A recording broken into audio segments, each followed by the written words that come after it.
मैं अनमैरिड लड़की हूँ। पूरी जिंदगी पे मुझे इतना काला धब्बा, आप यकीन नहीं करेंगे, मेरा वेट लॉस हो गया है। अब बॉडी वीक होती जा रही है, खाना मैं खाती नहीं हूँ।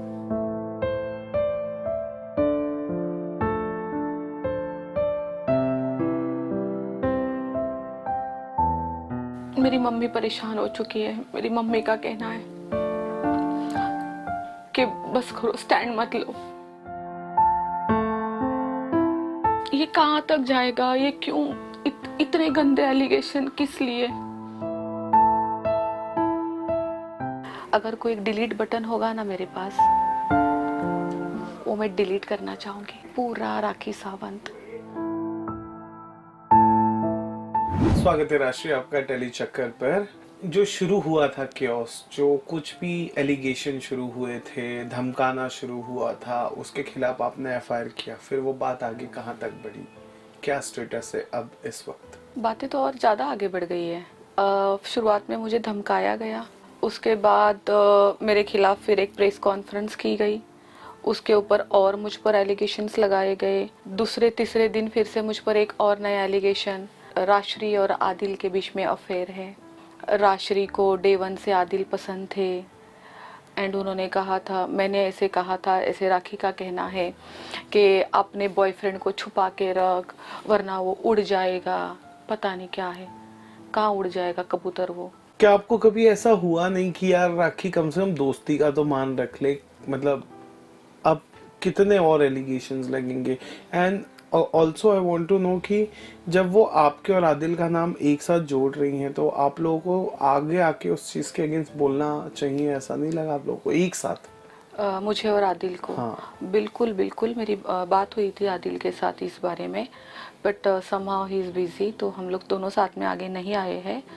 बट जैसे आपने कहा कि मुझे ऐसा नहीं लगा कि राखी, एक टाइम हमारी दोस्ती थी, थोड़ी सी तो उसकी इज्जत इतनी सी, मेरे ख्याल से उसकी तरफ से दोस्ती थी नहीं। अगर किसी के साथ हमारी इतनी पुरानी दोस्ती होती है ना, तो हम थोड़ी सी तो इज्जत रखते हैं, कोई मान होता है उस चीज का। कुछ भी नहीं है। उन्होंने मुझे बोला कि रक्षाबंधन ये सब एक नाटक है, दिन में भैया और रात में सैया। अगर आप देखें, मेरे रक्षाबंधन के बाद राखी ने भी रक्षाबंधन किया है उनके किसी मुंह भोले भाई के साथ। क्या राखी सावंत, आपने मुझे बोला है कि दिन में भैया रात को सैया, ये आपका पैटर्न है, आप ऐसा ही करती हो, आप ये खुद करती हो, इसलिए आपको ये लगता है कि दुनिया ऐसा करती है? कितना हर्टफुल रहता है ये कमेंट्स, क्योंकि देखो आप, ठीक है इस वक्त यू आर इन लाइक लड़ाकू मोड की, नहीं मैं गलत नहीं सुनूंगी, अब मैं उसको फायर बैक करूंगी, जो नो रिप्लाई करूंगी, लेकिन फिर भी कहीं ना कहीं वो हर्ट करते हैं ऐसे कमेंट्स। जैसे ये दिन में भैया रात में सैया वाली बात, या फिर अफेयर्स की बात, या फिर आपके बिजनेस पर तोहमत लगा देना कि वहाँ इलीगल काम होता है, तो कितना ज़्यादा आपको हर्ट करती हैं ये चीज़ें? मैं सो नहीं पा रही हूँ, मेरे जहन से सारी चीज़ें निकल नहीं पा रही है। मैं अनमैरिड लड़की हूँ। राखी की शादी कब, कुछ 3-4 शादियाँ हो चुकी है, और जितनी उनकी एज है, कुछ 50 इयर्स की वो है, 50 शादी वो और करेगी, जिस तरीके की राखी का नेचर है। मेरी एक सिंगल शादी नहीं हुई है। अब मुझे बताए, ये जो मुझ पर इल्ज़ाम लग रहे हैं, ये तो हमेशा ज़िंदगी भर गूगल में और यूट्यूब में पड़े रहेगा। मैं, अगर कल को मुझे किसी रिलेशनशिप में जाना है, शादी करनी है, मैं आज आप लोगों के सामने, कैमरे के सामने अपने आप को साबित कर रही हूँ, फिर मैं वहाँ पर भी साबित करूँ, मैं अपने आप को केवल साबित करूँ? ये क्या है? पूरी ज़िंदगी पे मुझे इतना काला धब्बा, इतना दाग लगा दिया है। आज मेरा बिजनेस, एटलीस्ट मैं इतना कहूँगी कि मेरे क्लाइंट्स मुझसे बहुत प्यार करते हैं, उनका रिस्पांस बहुत अच्छा आ रहा है मेरे प्रति। एक मुझे वहाँ से रिलीफ मिल चुका है कि नहीं, मेरा काम अच्छा चल रहा है। अदरवाइज मेरे पास क्या ऑप्शन था? और मेरी पर्सनल ज़िंदगी, मुझे ना पता है आपको, शर्म आती है बाहर कहीं पर भी जाने के लिए। मैं मॉल्स नहीं जा रही हूँ, मुझे कुछ चीज़ें खरीदनी है, मुझे पता है मुझे मॉल जाना है, तो मैं नहीं जा रही हूँ। इतनी गंदगी बाहर आई है। अगर अभी आज के टाइम में कुछ करती हूँ, मैं घर से निकलती हूँ, स्टूडियो जाती हूँ, और जिन लोगों को मुझे इंटरव्यूज़ देने होते हैं, चैनल्स को जो मुझे अपने बारे में बोलना होता है कि मैं कितनी सच हूँ, ये 2 ही चीज़ें कर रही हूँ। उसके अलावा कुछ आप यकीन नहीं करेंगे, मेरा वेट लॉस हो गया है। अभी इसको अच्छी चीज़ में लो या वीक होना और वेट लॉस होना, ये दोनों चीज़ें अलग है। अब बॉडी वीक होती जा रही है, खाना मैं खाती नहीं हूँ।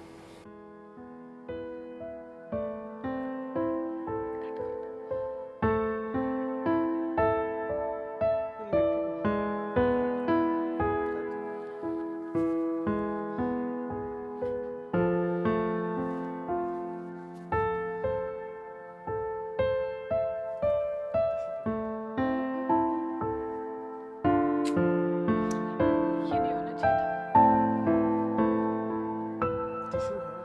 मैं नहीं पीसी, मुझे नहीं चलेगा। ना ना ना ना ना।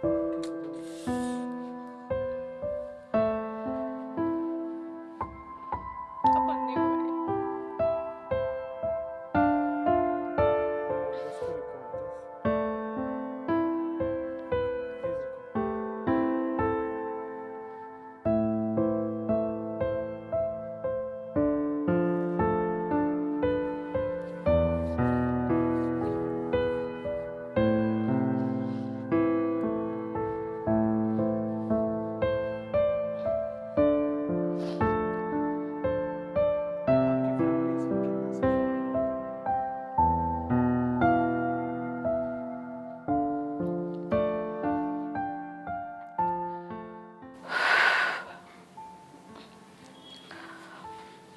मेरी मम्मी परेशान हो चुकी है। मेरी मम्मी का कहना है कि बस करो, स्टैंड मत लो। मैं मम्मी को कहती हूँ स्टैंड ना लूँ तो क्या करूँ? जब इतना गंदा ही इल्जाम लगाया जा रहा है तो बोलना तो पड़ेगा ना। अगर मैं नहीं बोलूंगी इसका मतलब कि वो सही है। क्यों? मैं बहुत अच्छे परिवार से हूँ, बहुत अच्छे घर से हूँ। एक महाराष्ट्रियन लड़की को, मराठी लड़की को, मैं रत्नागिरी से हूँ, मैं यहाँ पे आके काम करके इतनी मेहनत करके आगे आई हूँ। क्यों टारगेट कर रहे हो? आपके तो इतने धर्म हैं। आप तो, वो मूवी आई थी ना अमर, अकबर, एंथोनी, आपके तीनों धर्म हो चुके हैं। आप अमर, अकबर, एंथोनी, अब आपका कसा को पता नहीं क्या बचा हुआ है। एक सिख भी कोई बची हुई है अभी जात, वो भी हो जाएगी उनकी। हमारा ऐसा नहीं है।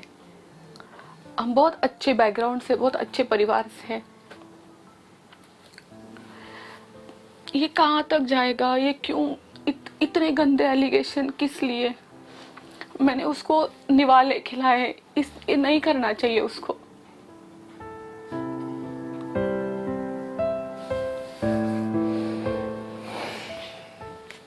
आप लोगों के साथ एक वक्त था जब शर्लीन थी, और कल का वीडियो हमने देखा जहाँ शर्लीन राखी के साथ बैठकर कोई म्यूजिक इंस्ट्रूमेंट बजा रही है।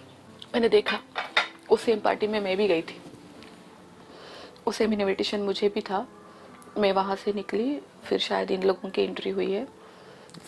पूरा तमाशा देखा। इसे मेरे ख्याल से तमाशा के अलावा कोई और वर्ड नहीं है। इसे हम एंटरटेनमेंट नहीं कहेंगे। एंटरटेनमेंट टोटली अलग होता है। तमाशा है ये सब कुछ, तमाशा बना के रख दिया है। खुद की कोई इज्जत नहीं है, और जिसकी है उसके पीछे पड़ गए हो। आपने एक हाथ में काम लिया है, एक जंग लड़ने का, कि इस लड़की को बर्बाद कर दूंगी।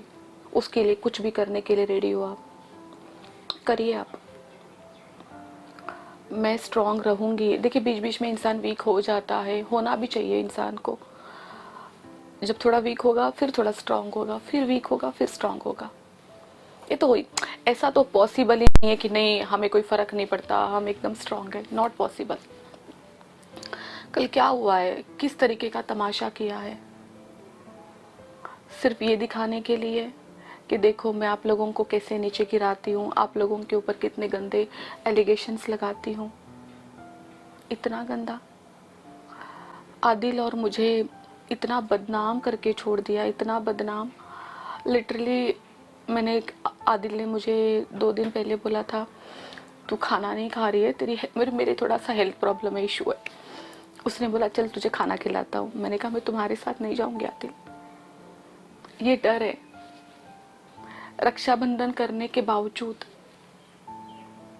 क्या करें। आदिल का क्या रिएक्शन आया था कल का वीडियोस देखने के बाद? क्या आप लोगों ने आपस में बात की? हमने आपस में बात की, हमारी आपस में यही बात हुई, ठीक है जिंदगी में लोग जुड़ते हैं अपनी मर्जी से और जाते भी अपनी मर्जी से है। जाने वाले को कोई नहीं रोक सकता, कोई भी रिश्ता हो, दोस्ती में, शादी में, बॉयफ्रेंड गर्लफ्रेंड में, कोई भी नहीं रोक सकता। जितने दिन भी वो इंसान हमारे साथ रहा, बहुत अच्छे से रहे, हम उनकी इज्जत करते हैं। अब वो गए, उनके फैसले को फिर से हम रिस्पेक्ट देते हैं, अच्छी बात है, इसमें भी कुछ अच्छा ही निकलेगा। जो भी होता है अच्छा होता है। जब शर्लीन उनसे मिल गई तो पार्टी से निकलते वक्त राखी ने पैप्स को एक बात कही थी कि ये तो आ गई है, अब वो लोग भी धीरे धीरे आएंगे, देखना सब कुछ सही होगा।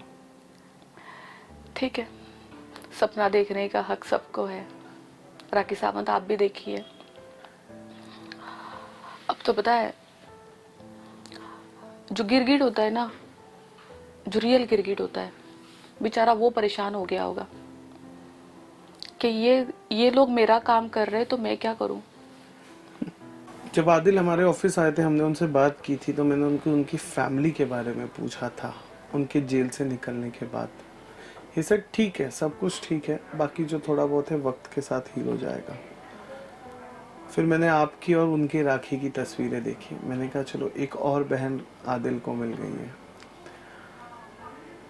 पर इस रिश्ते पर भी सवाल उठा दिया राखी ने। सो आपका नेक्स्ट स्टेप क्या होगा? क्यों इतना ज़्यादा वो डिफेम कर रही हैं, तो are you planning to do something against her, या फिर सिर्फ मीडिया ट्रायल होगा? Of course yes, no. Rakhi को लगता है ये मीडिया ट्रायल एक कोर्ट है, असली कोर्ट कहीं और है। मैं वहीं पे जा रही हूँ और आगे का सब कुछ जो भी मेरा नेक्स्ट स्टेप है वहीं से होगा। अब बहुत हो गया मीडिया ट्रायल। मीडिया ट्रायल कर करके इन लोगों ने खुद के और हमारे तमाशे बना कर छोड़ दिए हैं। मेरे ख्याल से अब जो सही रास्ता है वही अपनाना चाहिए। तो अब आप कानून का सहारा लेंगे? बिल्कुल कानून का सहारा लूंगी। बहुत बदनाम किया राखी ने मुझे, बहुत ज़्यादा। मुझे ऐसे लगता है कि बहुत ज़्यादा है। अभी कल परसों तरसों इससे ज़्यादा आएगा। There is no limit. जैसे मेरे लाइफ में राखी को लेके कोई बाउंड्रीज नहीं थी कि बस राखी के लिए सब कुछ करना है, प्यार करना है, उसको सब कुछ करना है उसके लिए, वैसे राखी की तरफ से मेरे लिए कोई बाउंड्रीज नहीं है। वो मुझे इतना बदनाम करने के लिए रेडी हो चुकी है, मुझे बर्बाद करने के लिए रेडी हो चुकी है, कुछ भी कर सकती है। एक चीज़ और मैंने मीडिया के सामने लाई नहीं, लोग बोलेंगे कि पब्लिसिटी स्टंट है। आज से 4-5 दिन पहले मेरे नेल आर्ट स्टूडियो का लॉक तोड़ा जाता है, डैमेज किया जाता है। वो खुला नहीं, पूरी तरीके से डैमेज है। पुलिस आई, पुलिस कंप्लेंट हुई है। अब ये कहाँ जा रहे हैं सब कुछ इशारे, मुझे नहीं पता। मैंने अपने आंखों से नहीं देखा है ना, तो मैं कुछ बोल नहीं पा रही हूँ। इस वजह से ये चीज़ें भी बाहर नहीं लेके आई। डर है मुझे कुछ भी होता है, कुछ भी हानि होती है पर्सनल, मेरे नेल आर्ट स्टूडियो को, मेरे बिजनेस को कुछ भी हानि पहुंचती है, तो ये सीधा सीधा सिर्फ राखी सावंत करेगी, सिर्फ और सिर्फ राखी सावंत। आज मुझे ये बात भी पता चली है, ये बात हालांकि शुरू से इतनी मैं श्योर नहीं थी कि राखी एक हिस्ट्री शेटर है। आप निकाल के दिखाए, देखे आप उसकी हिस्ट्री, वो एक हिस्ट्री शेटर है। उसका काम ही यही है, रोज नए टारगेट, हर साल नए टारगेट। अब हर साल देखिए, हर साल में 2-4 टारगेट तो हो ही रहे राखी सावंत के। अभी रितेश भी थे जो बीच में बहुत अगेंस्ट थे उनके, और अब उनके फेवर में आ गए all of sudden. He also done 2 or 3 interviews on, वो शायद लाइव आए थे जहाँ पर वो करने लगे ये वो नहीं राखी ऐसी वैसी, और ये टोटली अलग रितेश दिखे जो बिग बॉस के घर में राखी को डोमिनेट करते नजर आ रहे थे। So what you feel that कि वो जो बंदे था, रितेश था या इसके पहले जो भी थे, वो सब भी ऐसे ही थे? Because we can clearly see कि सिर्फ आदिल है अभी तक जिसने खुल के अपोज किया है। तो उन लोगों पर क्या कहना है? राखी ना लोगों को फेम का लालच देती है, और ये मेरे सामने की बातें हैं। वो मेरे सामने रितेश से बातें करती थी, ठीक है मैं तुझे इतना फेमस करूंगी, ये करूंगी वो करूंगी, तू मेरे लिए ये करना, तू मेरे लिए वो करना। और देखना, रितेश केवल और केवल फेम के लिए आगे आए हैं।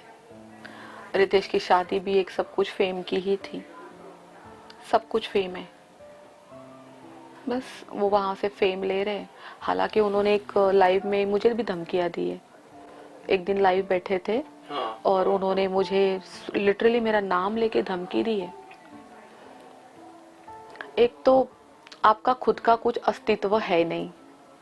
इनका सरनेम क्या है? रितेश वॉट एवर रितेश, आपका खुद का कोई अस्तित्व नहीं है, और इतना दूर से धमकी मत दो। हिम्मत है तो यहाँ आओ सामने मुंबई में और फिर बात करो। तो अगर नेक्स्ट आप कानून का सहारा ले भी लेती हैं, सो यू नो मुंबई में लीगल चीजें करना इट्स अ लेंथी प्रोसेस। और इस दौरान अगर फर्ज करें कि Rakhi came to you to apologise और उन्होंने माफी मांगी, तो क्या आप चीजें बदल देंगी, माफ कर देंगी? ना, बिल्कुल भी नहीं। और मैं अपने स्टेटमेंट, आज की डेट, आज का टाइम, मैं सब कुछ नोट करना चाहूंगी।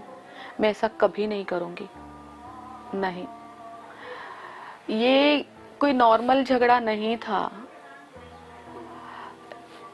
छोटी अनबन नहीं थी, किसी चीज को लेके छोटी सी बात हुई, झगड़ा हुआ, खत्म हुआ, माफ कर दिया, ऐसा नहीं था। ये मुझे टॉर्चर कर करके स्टार्ट उस तरफ से हुआ था। मैंने राखी को छोड़ने का जब फैसला किया, राखी पागल हो गई कि इतना बड़ा सपोर्ट, राश्री मेरा सबसे बड़ा सपोर्ट है, अगर वही चली जाएगी। अब आज के दिन राखी लावारिस फील करती होगी, क्योंकि आज उसके पास कोई सपोर्ट ही नहीं है। तो अब इस वजह से वो मुझ पर अटैक कर रही है। राखी के साथ हाथ मिलाना बहुत दूर की बात है, राखी की तरफ देखना भी नहीं चाहूंगी मैं, अब नहीं। एक आखिरी सवाल, जब वो उम्रा से आई थी तो उन्होंने कहा कि मैं अभी भी शादीशुदा हूँ और आदिल से मेरा डिवोर्स नहीं हुआ है। पर आदिल ने वेरी फर्स्ट प्रेस कॉन्फ्रेंस में इस चीज को क्लियर कर दिया था कि जब वो रितेश से डिवोर्स उन्होंने लिया ही नहीं था तो हमारी शादी का कोई वैलिडेशन नहीं है, ऐसा कुछ कंफ्यूजन था जो पूरा क्लियर हो गया। तो अब राखी किस दम पर ये शादी का दावा कर रही है? हालांकि राखी ने भी इसमें हामी भरी थी बीच में, लेकिन अभी किस दम पर वो इस बात का दावा कर रही है? कोई दम नहीं है, सिर्फ मुद्दा कि मैं राखी सावंत उर्फ फातिमा आदिल दुरानी हूँ। सिर्फ मुद्दा चाहिए। राखी सावंत को सच्चाई से क्या लेना देना है? उसको पता ही नहीं चलता है कि भैया अभी अभी मैंने क्या बोला था, 2 दिन पहले मैंने क्या बोला। झूठ बोलने वाला इंसान भूल जाता है, सच बोलने वाले को याद रखने की जरूरत नहीं है। भूल जाती है उसने 2 दिन पहले स्टेटमेंट क्या दिए है। 2 दिन पहले बोलती है मैं धर्म मैंने अपनाया है, मैं पक्की मुसलमान हूँ। 2 दिन के बाद के उसके स्टेटमेंट, मैंने आदिल दुरानी से शादी की है इसलिए मैं मुस्लिम बनी हूँ। अब ये दावा कि मैं राखी सावंत उर्फ फातिमा आदिल दुरानी हूँ, जबकि आपको पता है ये सब पूरा एक फ्रॉड है। बस बोलने में क्या जाता है, सिर्फ बोलना आता है। सिर्फ इनको लगता है बोलने का खेल है, ये बोलने का खेल नहीं है। आपके इन इस तरीके से बोलने के वजह से किसी की जिंदगी हार्म हो रही है, और ऐसे कितने लोग हैं जिनको आपने हार्म किया है, करियर खराब किए लोगों के, लोगों की शादियां तुड़वाई है। वैसे बहुत लोगों को जानती हूँ, बड़ी बड़ी एक्ट्रेस को जानती हूँ जिनके साथ इन्होंने किया है। लोगों ने इनको जवाब नहीं दिया, ये बोल के कि ये एक लो स्टैंडर्ड की लड़की है। इनको क्या जवाब देना? अगर आपको अपनी लाइफ में पीछे जाने का मौका मिले, जब आप और राखी दोस्त थे, और एक चीज़ बदलने का मौका मिले, तो वो चीज़ आप क्या बदलेंगी? आप दोस्ती को लेके बोल रहे हैं या पीछे जाने के बारे में? दोस्ती को लेकर मैं बोल रहा हूँ। जब आप और राखी दोस्त थे, जी। उस वक्त अगर आपको जाने का मौका मिले अपने बैक में, तो आप क्या एक चीज़ बदलोगे? अगर कोई डिलीट बटन होगा ना मेरे पास, वो मैं डिलीट करना चाहूँगी। पूरा राखी? पूरा राखी सावंत, वो डिलीट। और वो डिलीट करने के बाद एक डस्टबिन में आता है हमारे फ़ोन में, रिसाइकिल भी ना? रिसाइकल में, वो डस्टबिन, वो डस्टबिन में से भी निकालना चाहूँगी। कैसा लगा टेली चक्कर से बातचीत करके? बहुत अच्छा लगा यहाँ पे आके आप सबसे बात करके। एक मेडिटेशन होता है, दिल की बातें निकलती है। धन्यवाद।